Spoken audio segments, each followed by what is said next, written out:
Hello, White Sox fans, and welcome to another edition of the FutureSox MLB podcast. How are you all doing this evening? I hope you're doing well. Joining me this evening, as per usual, is Nick Murawski and Danny Miller down on the end over there. How are you gentlemen doing this evening? Annie, go ahead first, sir. Wow, thank you. Hanging in there, man.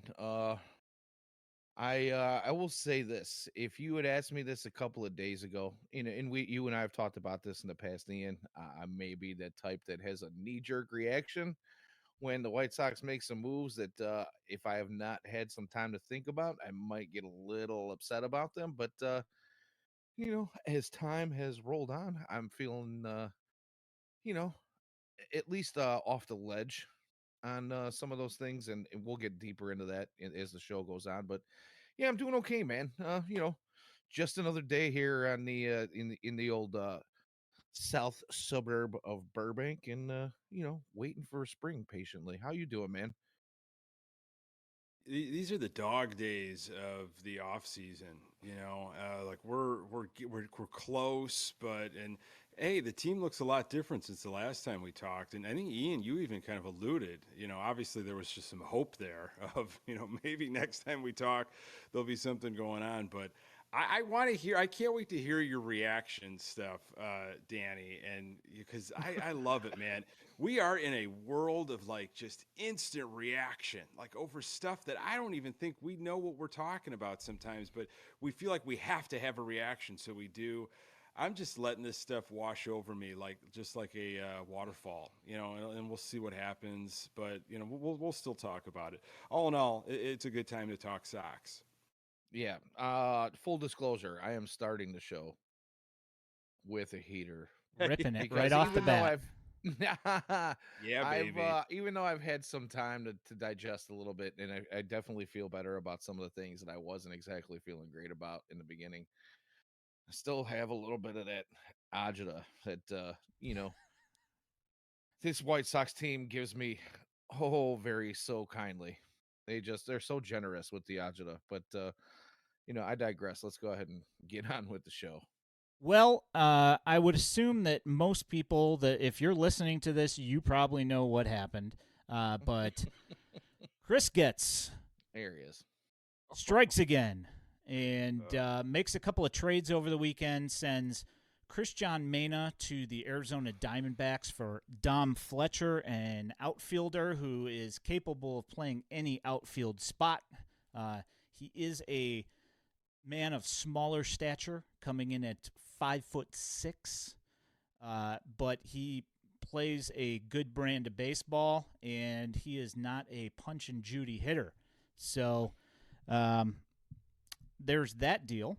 And then there was also the trade of Gregory Santos to the Mariners for Perlander Baroa and Zach DeLoach, an outfielder. And also in that trade was included a Comp B pick to the White Sox, which at the current moment stands at the 69th pick in the draft. But, if you listen to the Future Sox podcast with James and I on Sunday, the odds that ends up being the 69th pick drop because there are going to be other guys that are going to be signed that are going to possibly end up voiding out and removing picks for other teams, having them surrender their comp picks.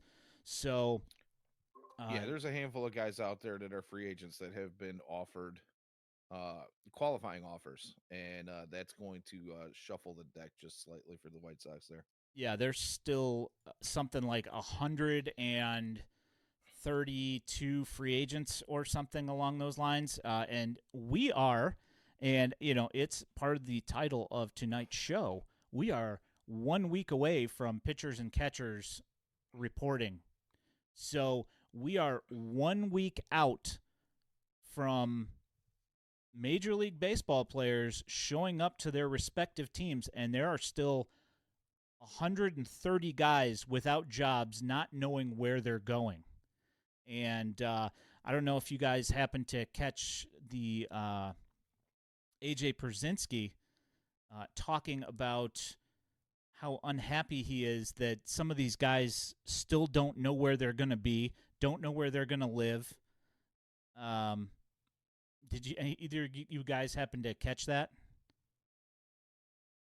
I didn't catch it, but I could see how he would go on that type of rant. I mean, it makes sense. It's just a wild world, and it's got to be frustrating, which is why I always thought players would try to sign earlier. Like, even if it wasn't like the best deal that they possibly could get, just for peace of mind for themselves, their family, just their kids, everything that needs to get in order before the season, they'd say, you know what? Look, I'm looking at what the future could be, and if this is what it's going to be, I might as well just figure it out now so I can get my ducks in a row. So it is strange. Yeah, I have a couple thoughts about where we sit right now, 1 week away from pitchers and catchers reporting.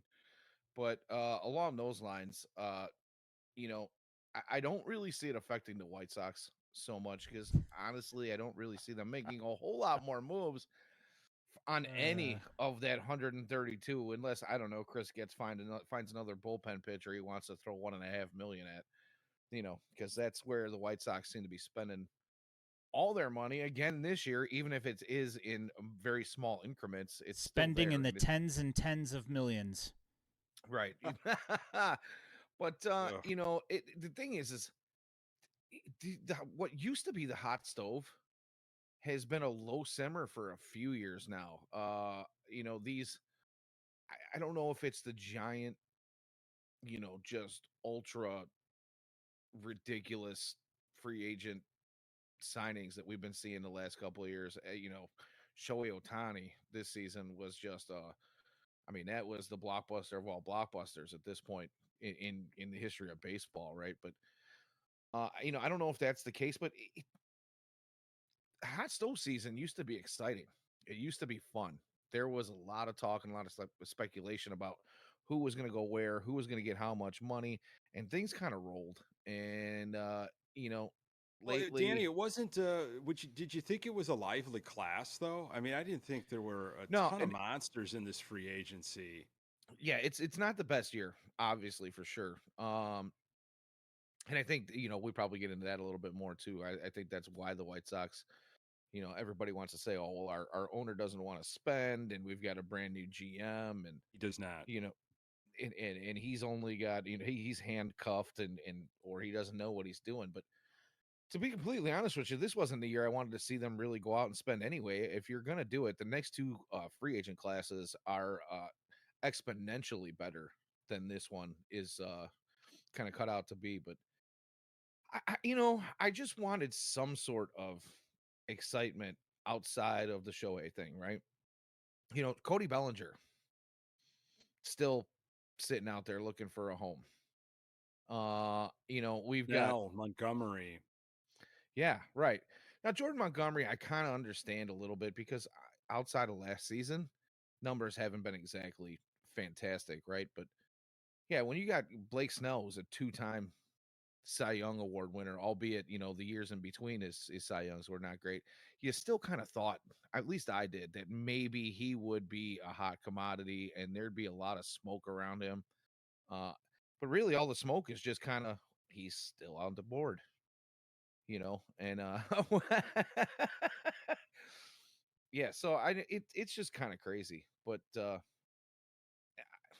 again, I don't think any of it really plays into the White Sox hands at all. And I guess that brings me to the second thought that I had about all of this being that we're a week away. I just wanted to point out one thing is here we are, a second year of Pedro Grifal's uh, tenure as the White Sox skipper, and first year into Chris Getz's tenure as a GM and Bannister and all the new guys. And the one thing I would say the White Sox might have going for them into the spring training and into the season this year is no WBC like we saw last year. Everybody gets to report together and play together. in spring training, and we're not trying to piecemeal uh minor league games Well, and that was a big issue, Danny. Do you remember that? Oh my goodness, we didn't have the veterans there. Did you remember those articles? We were missing the veteran presence of guys in Camelback Ranch, and that's why the Sox just couldn't get off. They couldn't get everything together, and we got off to the sluggish. So we need those guys. Those leaders weren't there because of the WBC. Oh my goodness. They were not allowed to establish the culture. Therefore, starting the season in a rut and just causing all sorts of issues. I was waiting for that C word to come out, man. I put that one on a T for you guys, so Well, I mean, thank you for obliging me.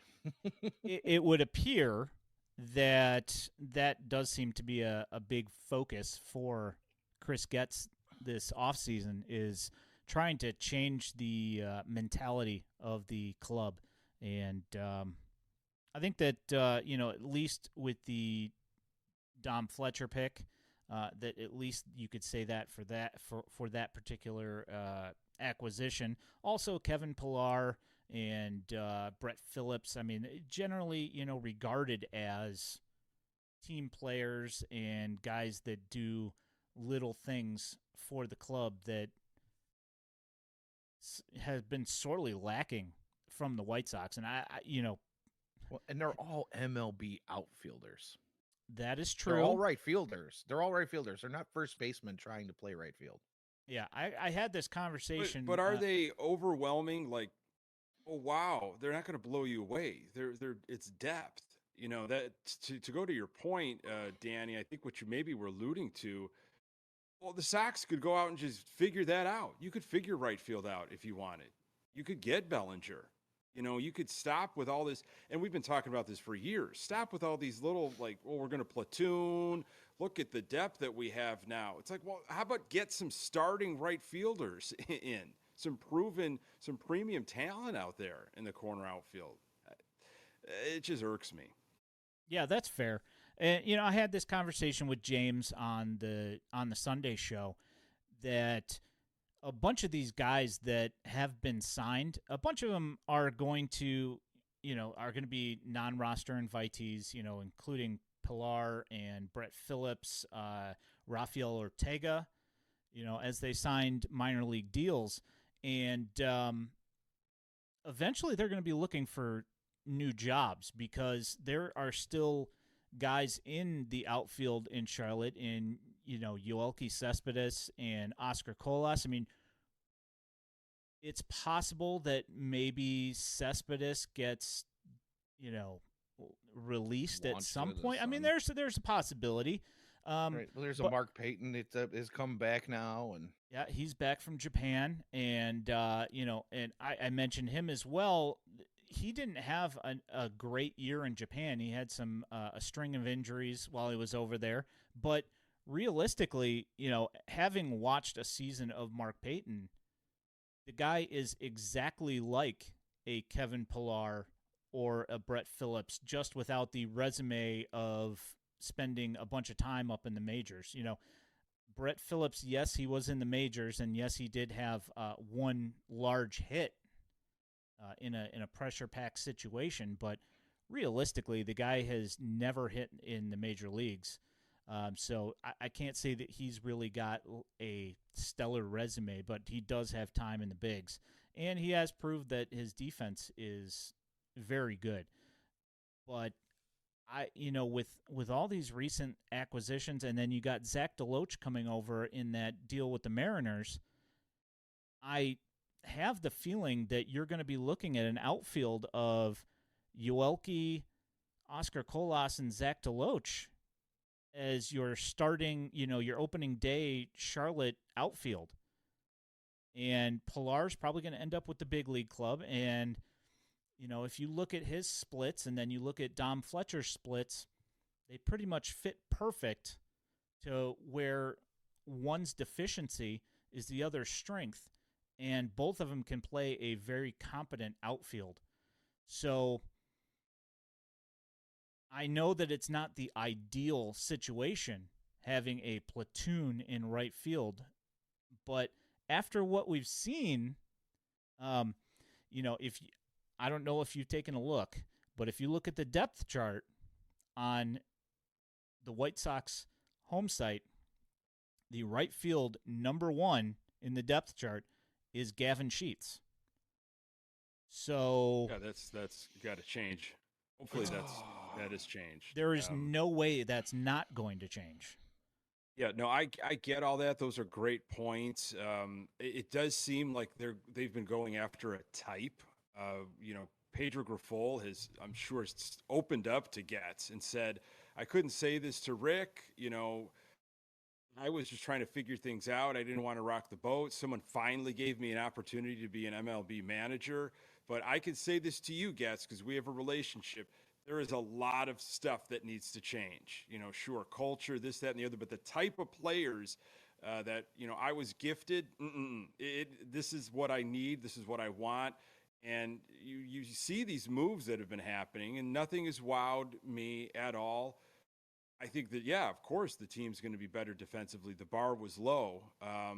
But, yeah, Fletcher excites me. What are you going to do with an arm like Santos on a team like the White Sox? I was kind of surprised he wasn't moved at the trade deadline last year. He's worthless to the Sox in what they're doing compared to what a team that actually is going to do something, what they could use him for. So that was the smart move. You guys can speak, and I'm really curious to hear more of your thoughts on Mania, because I heard stuff from Dan Victor last year and a bunch of other people that covered prospect arms, and you guys were in the weeds on a guy like that. Seemed like there were a lot of folks high on that arm. They were interested in seeing what we were going to have. But all three of us talked about how the Sox hold on to guys a little too long. So I'm really curious to get your viewpoints on that deal. You want me to take this, Danny? I assume. I have my thoughts, but you can go ahead. I'll jump in when you're done. Well, I'll start with the last thing you said about the White Sox keeping players for too long. That was not a problem with him because he was signed very young, and he was traded very young. I kind of feel that the trade was kind of one of those things where the White Sox didn't want to give up Mena, but they wanted Fletcher, and the Diamondbacks wanted Mena. So that's what the deal ended up being. And, the fact that he's younger but closer to the major leagues, at least by his assignment, would benefit the D-backs in the short term and the long term because he'll have a lot of control as well. The concerns with him that I don't know is if they're necessarily something that can be remedied 100% because his fastball is not an elite fastball. His fastball is, 92, 93. Yeah, in 2000, he would have been middle of the road. But now he's no longer, his velocity with the way things have gone, his velocity is not there. So and it hasn't progressed in some time. It's been sitting in that same range of MPH for a few years now. That's a problem. Like 3 years. Yeah. And like the issue is that the command has also been an issue here and there. Again, this has been one of those things where we talk about this a lot when it comes to prospects is you don't know what the particular players are working on in particular, and that might be why a particular pitch mix is being called is because they are particularly working on their changeup, or they're particularly working on their command up in the zone, or whatever it might be. You don't know exactly what that is, and that may have caused an issue there. And also, he pitched in Double-A most of the year last year, where the first half of the season they had the super tack ball, which was nobody's favorite thing ever, and most of these people never want to see that again. So that's probably also an issue when it comes to his first half numbers, and then in the second half he has to readjust to throwing a normal baseball again. So the the whole thing of getting comfortable is kind of thrown out the window there. So that causes an issue as well. His command, I feel, was a little better in 2022 than it was in 2023, but that could possibly be why. And also, something that I'm trying to remember who was. I was watching something where they were. It was top 100s, the baseball MLB Pipeline top 100. And they were talking about the fact that when you're looking at walk rates for AAA in particular, that they saw a boom in walk rates last year. And when you're looking at hitters, you don't want to overvalue the walk.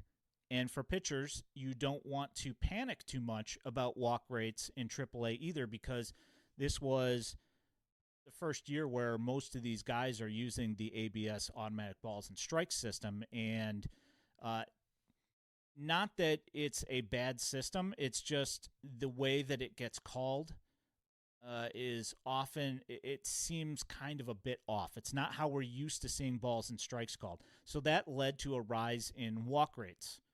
So when he got to AAA in Charlotte in particular, it's a thing, you know. So that's my thoughts. What do you think, Danny? You pretty much nailed it, actually. The few things that I wanted to point out was one, you hit right on the head with the fastball. And that's not something it's been a major secret. I think maybe a lot of fans hadn't heard it, but anybody who follows, the way we do with the minor leagues, and not just you and I know Nick doesn't spend a ton of time with the minor league guys, but we've got guys like Dan Victor and James Fox here and Elijah, and everybody pays a lot of attention. And I think probably most of the folks here at FutureSox would tell you that the fastball was something of a concern for White Sox brass. And unfortunate as it may be, and this is the reason why I had that going, because I was a fan of Christian Mena. He's got some pretty filthy stuff, and when he's doing his thing and he's getting those pitches, I mean, he almost looks unhittable. But when you've got 93 miles an hour, you're topping off. You're just not going to make it in the majors unless you're Greg Maddux, which I don't know if we'll ever see a Greg Maddux type pitcher again in the state of the game now, because guys are just catching up to this stuff. The new analytics, the new technology, all of these things that hitters are working with these days. As a pitcher, has got to be absolutely frustrating, because you're not going to get the same kind of swing and miss that you would. I mean, unless you're pitching against the 2023 White Sox, but you're not going to get the same type of swing and miss that guys were getting in the mid to late 90s. You know what I mean? So you got to have at least a fastball that's hitting mid 90s to have any sort of chance whatsoever, right? So I think that was kind of a big deal. And part of the reason why I was able to, kind of let go on that.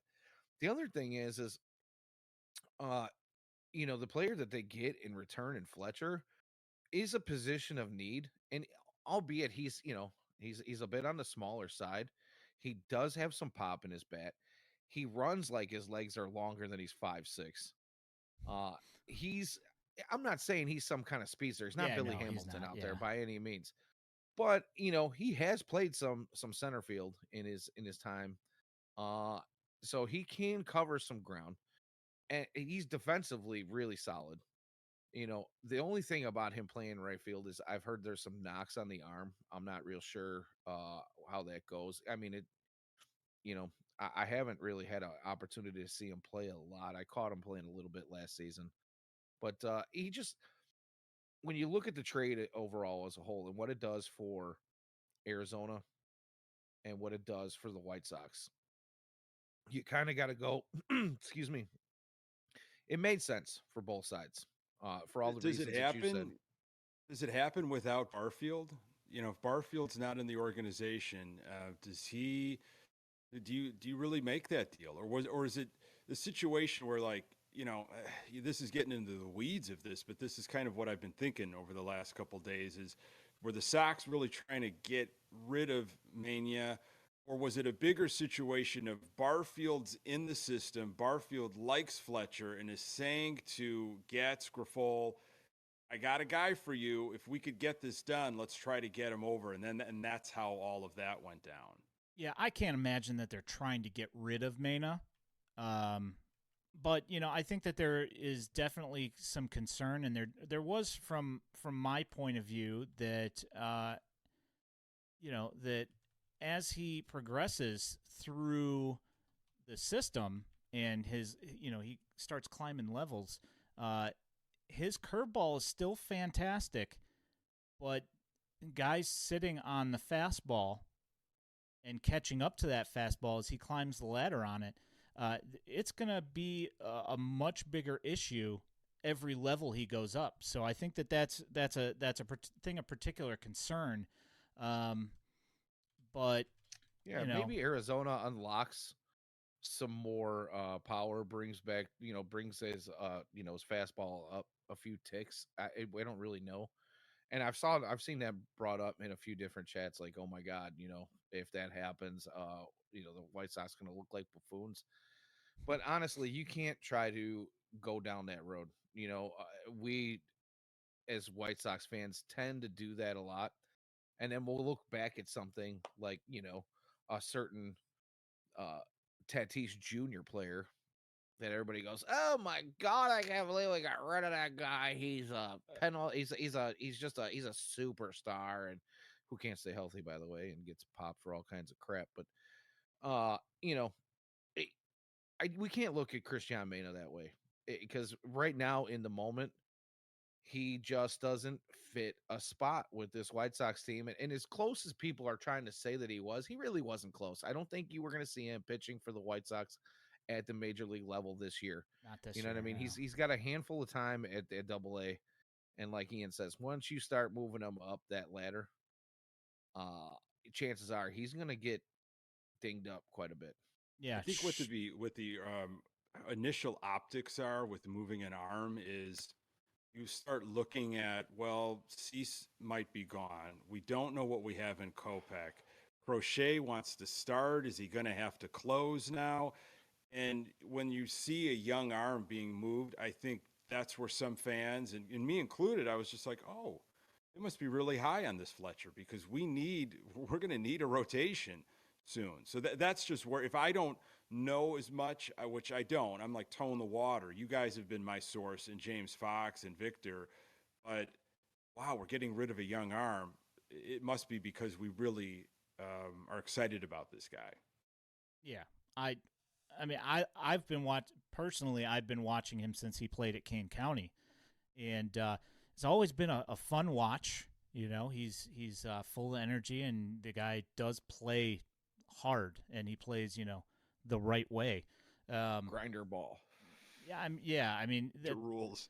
Yeah, I mean, like, the only thing that is not part of the grinder ball thing is that he's got gap to gap power, even though he's a shorter guy. He can still hit a home run. He can still rock one off the Hopefully power he still alleys. does. Let's be very clear. This is not Nick Madrigal 2.0. No. The comparisons in size stop right pretty much about there. They're very different players. Nick Madrigal wanted to be a gamer, which is probably why he ran himself into some situations. He wanted to live up to the hype around his name. Fletcher is a gamer, and I think he probably plays a little bit of a chip on his shoulder because of his size, and he does it well. He handles it well. So, but you brought up Barfield in that conversation, Nick, and I would definitely say that. I mean, in my opinion, when we talk about trading Santos, I would say there's definitely a Barfield connection in that trade. Yeah, he's traded him a couple of times. I talked Bannister, a little bit. Yeah. I'm sorry, Bannister, not Barfield. Yeah. Well, it's anybody that you bring into the organization. I had a little bit of this conversation with Pat on Good Guys of, We talk about, why are the Sox trying to become the Royals? And it's really, Getz is just trying to surround himself with people that he's comfortable with. And it just so happens that he spent a lot of time working through the Royals system, Griffol's through the from the Royals, which I think Getz probably had a hand in that. And here we go. The thing about Barfield that I like is he's coming from a winning organization. So we're getting when we can get people in from different organizations that are doing things the right way, we get different perspectives on how to do things.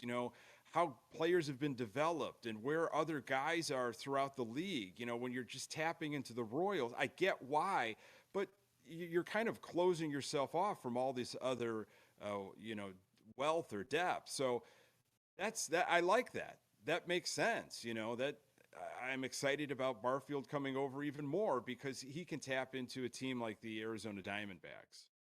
Yeah, obviously the Barfield has had the relationship with Hazen in Arizona. Um, between Bannister and Yanish and Barfield, yeah, I also get fired up when the White Sox hire another guy from from the Royals, and I also kind of get a little bit of like when Sam Mondry Cohen gets yoinked, that was not cool. But as I said in our chat, an underutilized asset that feels that he's wasting his time is more likely to go somewhere else where he feels he's going to be more utilized. And but back to the other guys, having just a few guys that have a different viewpoint on things and different values of who the White Sox have in their system, and having watched other players from other systems and having a different viewpoint on them as well, has to be a good influence on Getz and help him with his job to make better decisions. So, yeah, absolutely. That's all that we can hope for. And so far, I have to say that the returns on these deals, you can say, yeah, Gregory Santos, was looking like a stud last year, but I mean, we've got Jordan Leisure, who had a 50% strikeout rate in the Arizona Fall League after he learned how to, he learned a new pitch. He started throwing a curveball. And we've got Alex Spees, who we claimed from the Rangers in early October, that throws 102, 103. Talk to you about in a minute, but Roger. And then they pick up Perlander Baroa, who's another one of those guys that people have had their eye on for a little while as one of those guys that they had tabbed for a closer role. Now, you have control concerns with Spees and Baroa, but I mean, both of those guys have really nasty stuff. And, Spees is 6'3", and Baroa is generating 100 to 102 miles an hour at 5'11". So yeah, I mean he's Wagner.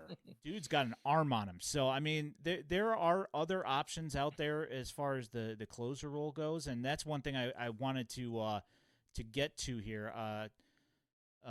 Is the pitching staff more than anything else, because that's who's reporting the day that we do our next stream here. So I kind of wanted to get your guys' ideas on that. What were you going to say about Spees, Danny? Now, my only question about Spees, and I know you and James, I watched the show live on Sunday night, and you guys had a lot of great things to say about him. You pulled up some really great video footage of his debut, I believe it was. Yep. He went 1.2 scoreless or whatever, first, like the fifth time or fifth best opening performance of a Mariners pitcher. But my thing about Spees is that I felt like I noticed something in the video, and I don't know if you have that available. If you don't, that's fine. But if you're listening to this show, I would implore you to go back and watch Sunday night's show with Ian and James, and tell me if I'm wrong here, but I feel like he tips his pitches. It almost jumped out at me, and I could possibly be wrong, but it seemed like he pulls his hand out of his glove right before his delivery, pulls it out, puts it back in, which, at the lower levels could be called for a balk. Trust me, I know. I used to do it a lot. But I noticed that on his fastball and his breaking balls, the depth at which his hand comes out of his glove was different. And I'm hoping that maybe I'm wrong, but it almost seemed like so obvious that how could I be right? Because I feel like somebody in Major League Baseball would have had to pick up on that rather quickly. And It's I was just happened kind of with other curious if pitchers, though. I mean, Danny, like last year, wasn't there a Kopech situation? And we've had Giolito, and it's like, how are we not looking at that? How is our staff? How are coaches not able to pick that up? So maybe you might be onto something, Danny. You might have cracked that. I don't know. I wasn't anybody, but I pitched, and I just have a tendency to kind of watch those kinds of things. Absolutely. I pitched too, and you were right with that. I mean, gosh, subtleties. And if you've got smart guys on the bench and you've got smart coaches and you're up against just some smart hitters, I mean, they'll pick up any little thing. They're just trained to do that. So you'll get figured out quick. Yeah, well, no I mean, disagreement here. I'm just saying he came out of the bullpen in that game, faced Wander Franco as his first batter, struck him out, then struck out Yandy Diaz, and then struck out Randy Arozarena, and then got like a 3-pitch pop out in the final at bat of the that inning right there. So, I mean, guy's got really nasty stuff, and they have a hard time picking up on his slider.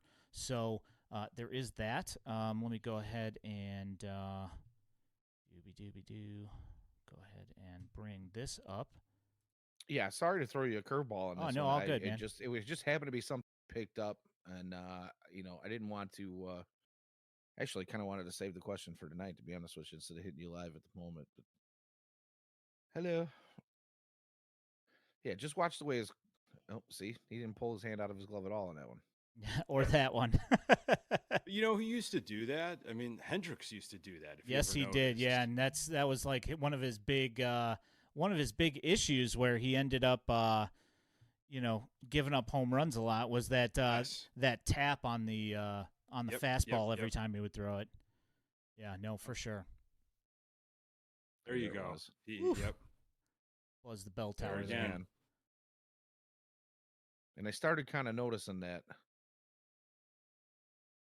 Maybe and like once you do it as a pitcher and you feel like you got a rhythm, that's his cutter. To just like, yeah, the times that you saw him do that was on his cutter, which is actually a new pitch in his arsenal. He added it in the offseason in between 22 and 23. So, I mean, that might have something to do with it, but I think that's kind of one of those things that Bannister will definitely pick up on. That was nasty K of Arozarena there, just throwing his bat down the third baseline. I mean, that's what you hope. It sounds so obvious, but that's what you hope spring training is all about. Clearing some things up. Bannister, Katz, they're getting eyes on a lot of these guys, probably for the first time live. And there's a lot of new faces. I mean, you are going to need names on the back of jerseys just to kind of figure out who's who. That's what you hope, is just cleaning things up. So up here on the screen, I have what is listed as the depth chart from the White Sox on MLB.com's team page. And obviously, there is going to be some,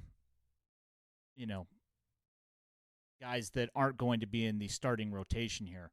But, we'll see what happens with Cease. Obviously, I don't want to even go down that road at all because it seems like every time I talk about the White Sox, I have to talk about Dylan Cease in the trade market. So let's just skip over that for this evening. But we got the top 7 here are Cease, Kopech, Toussaint, Michael Soroka, Eric Fetty, Chris Flexen, and Jared Schuster.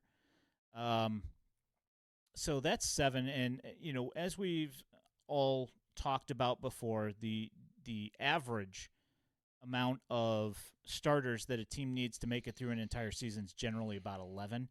Now, I don't know, obviously, barring injuries and whatever, we just know that there's no way that we're going to get through an entire season with, just the starting 5. So you're going to need additional pitchers. I'm curious to see what happens with Kopech this year. And this is, I've heard a lot of people say, and I can't help but agree that this is the year right here for him.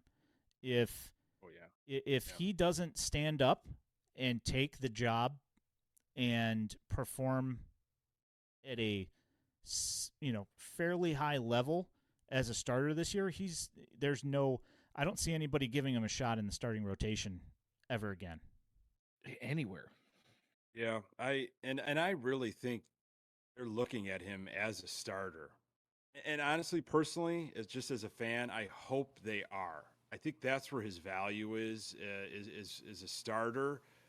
I'm worried about him out of the bullpen. I mean, I haven't seen much control. I think that's the big bugaboo. But if he can excel as a starter, then he would have to get his control in order anyway. With the way this rotation is right now, I want him. If everything is true that we've been hearing, and boy, I wish that was the case with everything that we hear every offseason, but everything we're hearing about, how he's been progressing this offseason, what kind of offseason he's having, time will tell in Arizona. He might absolutely pitch himself out of a starting rotation position, but I'm rooting for him. I really am. I mean, I want him to hit. This has been a long journey, man. And I just want to see what a healthy, competent, confident, effective Michael Kopech can do. Can he do it? That's the question. But I would love to see it in the rotation. Yeah, I have to agree. To be honest with you, if you can't, excuse me, if you can't do it in the rotation, and we've seen those starts where Michael Kopech comes out and he doesn't have it right away quite often, and you see it immediately. Is that a guy you want coming in the 4th, 5th, 6th? Well, a lot of people seem to think that if he goes to the bullpen, he's going to be high leverage, setup / closer type guy. Is that a guy you want coming in with a 1 or 2 run lead and he immediately doesn't have it, and now he's going to face 3 batters? Yeah, exactly, Danny. Exactly. I mean, you're going to have to bring him in a clean inning, because there's the threat of walking and all of this other stuff. There's too many liabilities, and to play that game, that's a different mental piece too. And don't tell me, well, like pitching is pitching. No, it's not. It is absolutely not. And there are so many craft spots in either in the bullpen or what have you. But when you're a starter and you have that mentality, it's a little bit different. You could get away with maybe a rough first or something, and then you could get your legs, and then you could even out a 4-5. Maybe into the 6th. But if you don't have it as a reliever, you do not have time to figure it out, and to your point, you got to face 3 batters then. Yeah, and that's the thing. Honestly, if this was a few years ago where we weren't dealing with that new 3 batter rule, it's I guess it's not all that new anymore, but back in the day where there was your specialty pitchers, your left-handed bullpen arm that was going to come in for the matchup for 1 batter and then sit down. You had guys that, maybe Tony La Russa sitting on the bench and he's looking at what this guy does at 3-1. Have you seen his numbers? Have you seen what he does on a on a 1-2 count. Ugh. Have you seen what he does on a 1-2 count? You're talking about our current consultant, Danny. He's True. Walking guys with 2 strikes. I'll never get over that.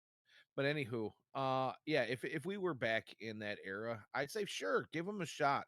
Because if he's gonna have one of those games where he just doesn't have it right off the bat, you yank him. But now you're talking about putting him in a high leverage situation. You got 3 guys that he's got to face, and you can change the outcome of a game rather quickly. Yeah, the one thing that I notice about this top 7 guys here in particular is that one thing that we've been dealing with for the last, I don't know, 5-6 years is the whole just stay healthy and everything will be fine strategy that they've been using on position players. But they've had a fairly decent and competent starting rotation for that time, barring, singular seasons of the starting 5, whether it be Giolito having an off year or Lance Lynn having an off year. But for the most part, they've had a fairly competent rotation for a few years now. And this year, Kopech's been hurt a bunch. Touki Toussaint, last year you got a fairly decent, competent depth piece out of him. Can he continue that? I don't know. But then you've got Soroka, who is coming back from an injury, and I saw him last year in the minors, and he looked pretty good, and he looked like he was on his way back. And with the double Achilles nonsense, that's obviously we've seen that whole thing play out before. And then Eric Fetty, injuries, and then goes over to the KBO, turns into the Cy Young of the KBO and MVP.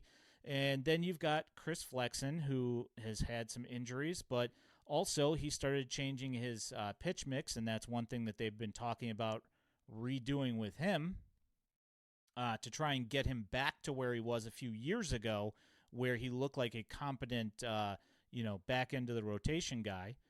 And then you've got Jared Schuster, who was once the number 1 rated prospect for the Braves, but his mechanics have shifted, so he lost some of his sneakery in his delivery, and that was one thing that Katz and Bannister are definitely going to address and already have apparently started addressing. But you've got a lot of question marks here, and I have gone on record here on all of these FutureSox podcasts saying that I personally am not down on the pitching. I think that the pitching staff is going to be better than a lot of people are giving it credit for. And I've seen some national guys kind of coming along the same lines here in the last couple of days. But even if I'm confident that that's the way things are, it doesn't mean that, one of these guys' arms isn't going to fall off, or somebody's going to, Kopech's going to have another tear in his other knee. I mean, I don't know, but there could be all sorts of little things that could reach up and bite you, and that's where the uncertainty comes in for me, at least. I think other people are down on pitching a lot more than I am, even if everybody were to stay healthy. But what do you think about that, Nick? I think it is, for me, it's the lack of a track record. Like, I don't have some of these guys, I like that they've figured some things out, and, they've developed, a different type of arsenal.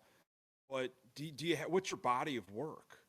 Have you been able to do this at the major league level for 162? And I completely agree with your point. Like, this is going to mix and match. Like, we're going to need other arms to fill in. This starting rotation might very well be a 9 to 11 type of, when you look at it at the end of the day, of how many people took the hill for the White Sox to start a game. And it's just, how days off factor in, and little things here and there. And you could maybe skip a start to get a breather, because some of these guys don't maybe have that stamina. And so maybe the first couple months, it does look like things are gelling. And again, it depends on what kind of spring, these guys have and who emerges and all this. But where I don't want to say I'm down on it. I'm highly skeptical because of the lack of a proven body of work. Yeah, that I pretty well said. The one thing I'll say about this, especially the handful of guys you got up there now. Now, we can talk about next man up if some of these guys start going down like you're saying, or just need a rest. And honestly, that list could get a little wonky. But looking at the handful, the top 7 that we have here, uh, I would say, honestly, it would not shock me if guys like Soroka, Fetty, and Flexen are possibly your top 3 pitchers. We all want Dylan Cease to be successful, right? But consistency, like you say, is one of those things that has eluded most of this White Sox team. I do want to see Michael Kopech make that next step. I really, really hope that he is the guy that when he was drafted and, just shoved down our throat as being, the best thing since sliced bread. I really hope that guy shows up. But going down the list, it's a bunch that is at least thought to be very capable of being quality pitchers. And some of these guys down towards the bottom of that list could very well be guys. They could very well be solid starting rotation pieces. And I know that there have been projections out there that say this year's, projected starting rotation actually is looking like it could be slightly better than last year's. Not that that's a huge feat, but for us White Sox fans who suffered through some just awful ball, we can talk about the offense all we want, but the pitching was atrocious at times too. So With a rotation like this and a potential rotation, who even knows? I think there is excitement about the potential, right? The possibility. right. But with an improved defense, and I think everybody's talking about, well, this defense is at least going to be better, is at least going to be competent. That's got to help. For some of these unproven pitchers, that's what you want. You got to have a solid defense behind you where they know that, they could go at a guy. They don't necessarily have to nip around and do it on their own. They can, maybe pitch to contact because they've got, a defense behind them that can take care of their own business. Yeah, confidence is a hell of a drug when you're on a pitcher's mound. Yeah. Oh, yeah. Let's hope. So let's move along to the rest of the guys here on this list. And this is the depth chart, not the 40-man roster here. But obviously Lane Ramsey just was DFA'd, so he probably, assuming that things don't change here, he's not there. But I'm just saying. We got Jesse Schultens, who's going to be Jesse Schultens. Yeah, that's going to be one of your guys that's going to possibly do some pickup starts. But pretty grim. You got Shane Drowan, who's the Rule 5 pick from the Red Sox. Command issues. A lot of people are thinking that he's probably going to end up in the bullpen if the White Sox do indeed decide to continue to have him on. But we'll see. That's one of those things where that's the Rule 5 thing is always tricky. I mean, you saw it with Avila, pitching pretty stinking well, and yet the White Sox decided to keep Jose Ruiz. So I can't really say. That obviously different GM.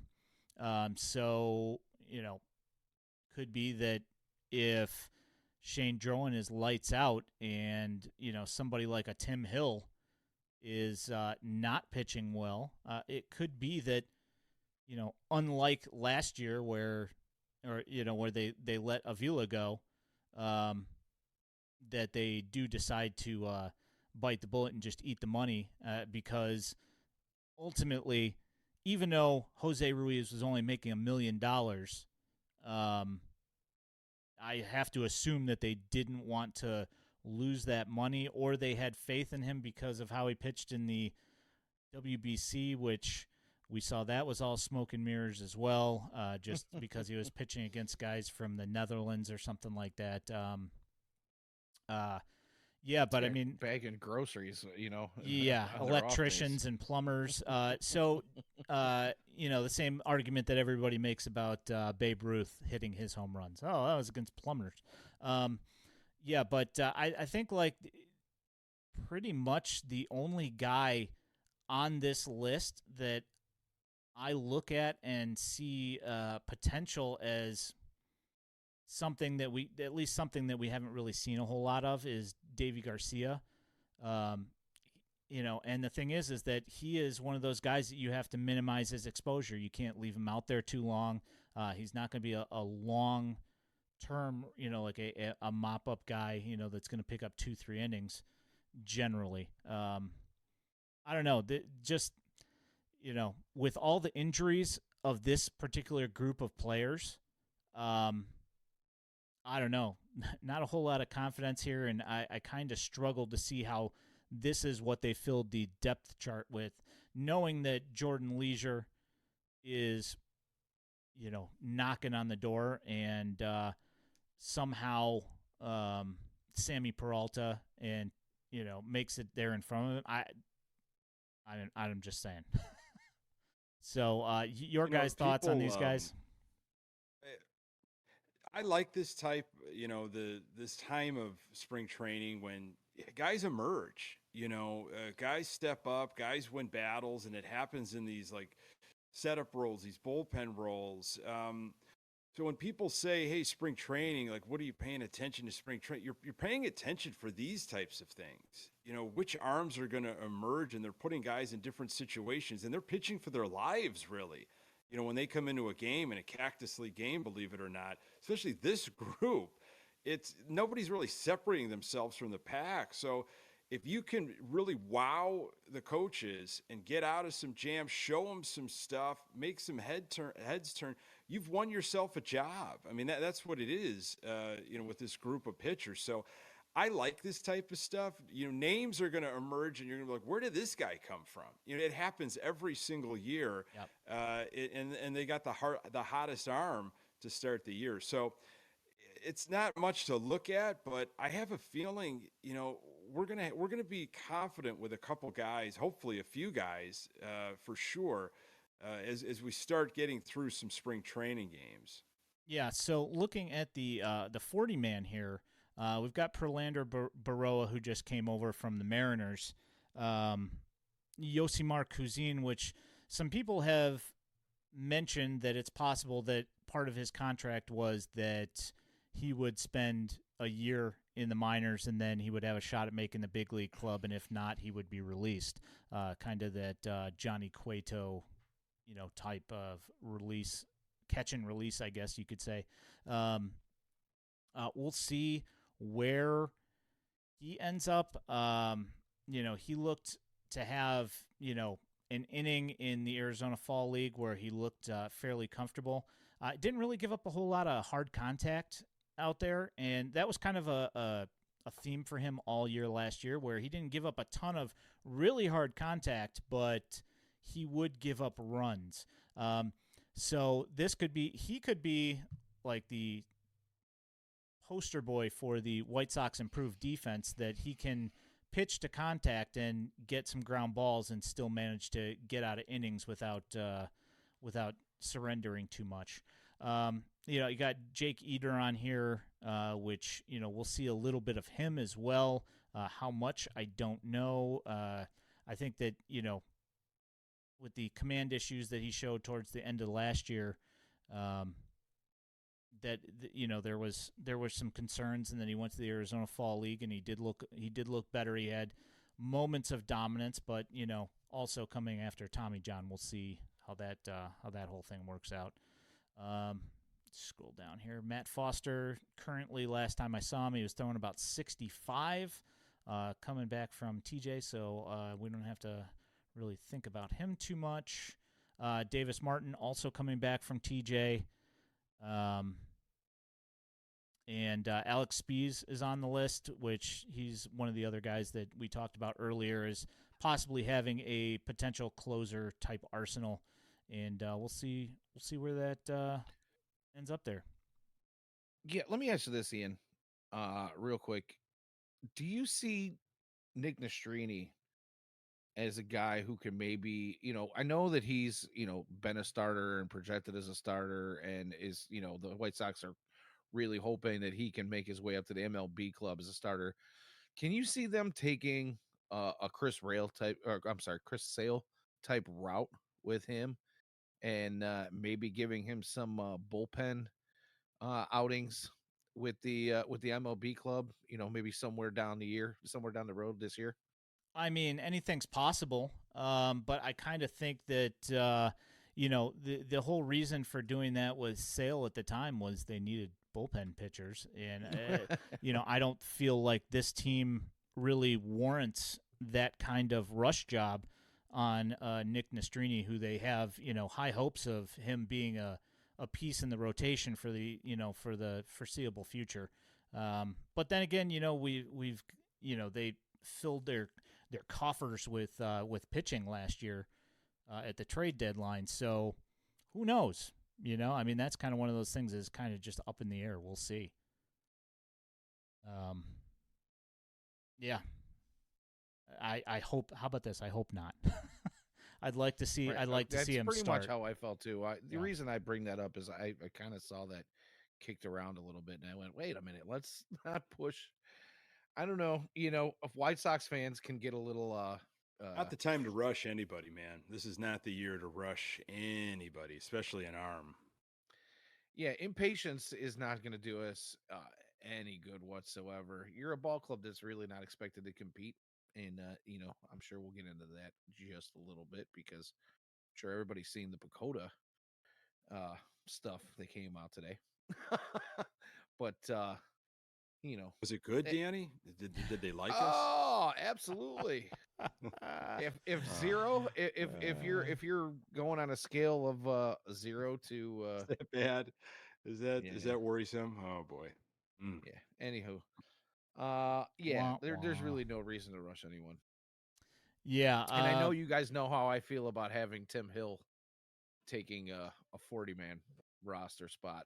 Why we needed to sign a 35-year-old pitcher in December to pitch out of our bullpen when it's the one of a few places where the White Sox do well in the development department. Yeah, I don't know. We get to watch him, come out with his near 6 ERA last year and 1.6 plus WHIP. And Romy Gonzalez gets to go somewhere else. I'm sure He's 6'4" though, Danny. So at least he adds some height to the pitching. In that war.